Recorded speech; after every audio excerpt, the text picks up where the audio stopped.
কেন আসছেন এতদিন পর? কোত্থেকে আসছেন আপনি এতদিন পর? আমি এতদিন আসিলাম না, আপনার আমার কথা মনে পড়ছে না? না, মনে পড়ে নাই। আপনি এতদিন কইছিলেন বিয়ে করছেন, তাই না? নতুন সংসার পাতাইছেন। সংসার তো একটা আছেই, ওই সংসার থেকে কোনো বাইরেতে পারবেন না। আপনি আগেও একটা বিয়ে করছিলেন। সেটা যদি আপনি বুঝতেন তাহলে প্রশ্নই করতেন না। আমার জানা লাগবো না, আমি জানতে চাই না। আপনি এই রাতের বেলা এই সানগ্লাস পরছেন কেন, রাতে নিয়ে আসছেন কেন, কি হয়েছে আপনার?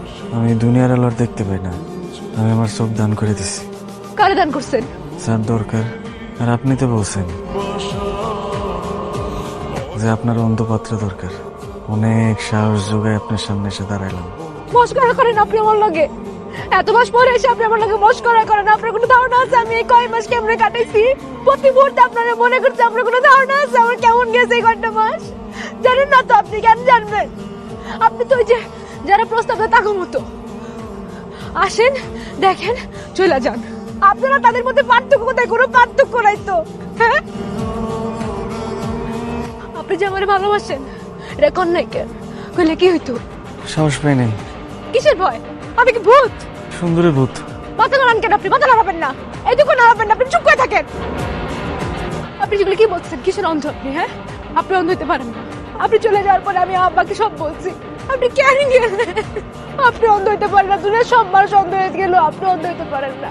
আপনার চোখ দিয়ে আমি নিজেরা দেখছি, ভালোবাসছি। আপনার চোখ আমারে বুঝাইছে যে ভালোবাসা বাহ্যিক না, সৌন্দর্য বাহ্যিক না। আপনার চোখ না থাকলে আমার দেখবো কে? আমার সুন্দর করবো কে? দুনিয়ার সব মানুষ অন্ধ হইলে আপনি অন্ধ হইতে পারেন না। আপনি চশমা খুলেন, চশমা খুলেন, আপনি আপনি চশমা খুলেন। চোখ বন্ধ করে গেছে কেন? তাকান আমার দিকে, তাকান। মাশাআল্লাহ, আপনি তো আগের মতোই সুন্দর আছেন। আমি তো এই দিকে। মাশাআল্লাহ, আপনি তো দেখি আরো সুন্দর হয়ে গেছেন। মস্করা করেন আপনি আমার লাগে। এই আপনি অন্ধ। আমি আপনার অনেক ভালোবাসি।